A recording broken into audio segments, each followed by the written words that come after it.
ফিলিস্তিন সহ মধ্যপ্রাচ্যে ইসরায়েলের বর্বরতার প্রতিবাদে ও মহানবী হজরত মুহাম্মদ সাল্লাল্লাহু আলাইহি ওয়াসাল্লামকে ভারতীয় পুরোহিতদের অবমাননার প্রতিবাদে পরশুরামে বিক্ষোভ মিছিল ও সমাবেশ করেছে ইসলামী আন্দোলন বাংলাদেশ। শনিবার ৫ অক্টোবর বিকাল ৫টায় উপজেলা চত্বরে জমায়েত হয় ইসলামী আন্দোলনের নেতাকর্মীরা।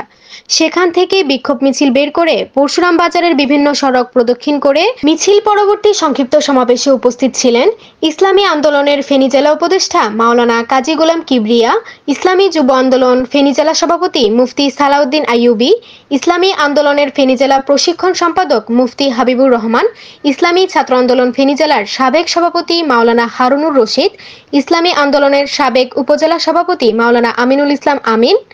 সহ সভাপতি খলিলুর রহমান, সেক্রেটারি মাওলানা রফিকুল ইসলাম, জয়েন্ট সেক্রেটারি ও মির্জানগর ইউনিয়ন সভাপতি মাওলানা সাইফুল ইসলাম,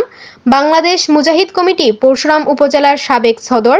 মৌলভী নজির আহমদ, সদর মৌলভী আবুল কালাম, সাবেক সাধারণ সম্পাদক মাওলানা আব্দুল মুমিন, ইসলামী আন্দোলন পরশুরাম পৌরসভা আহ্বায়ক ইয়াকুব, মির্জানগর ইউনিয়ন সেক্রেটারি হাফেজ মাওলানা ইউনুস, বক্স মাহমুদ ইউনিয়ন সভাপতি মাওলানা জয়নাল আবিদিন, সহসভাপতি আবু হানিফ, সেক্রেটারি মাওলানা মোবারক হোসাইন, ইসলামী যুব আন্দোলন পরশুরাম উপজেলা সভাপতি কারি আব্দুল্লাহ, উপজেলা সাধারণ সম্পাদক ও বক্স মাহমুদ ইউনিয়ন সভাপতি হাফেজ নূর হোসেন,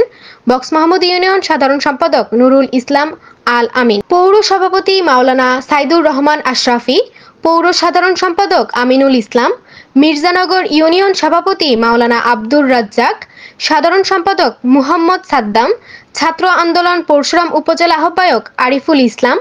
যুগ্ম আহ্বায়ক আসাদুল ইসলাম, শরীফ, জুনায়েদ, আরিয়ান রাফি, জহির সহ উপজেলা ও ইউনিয়ন নেতৃবৃন্দ।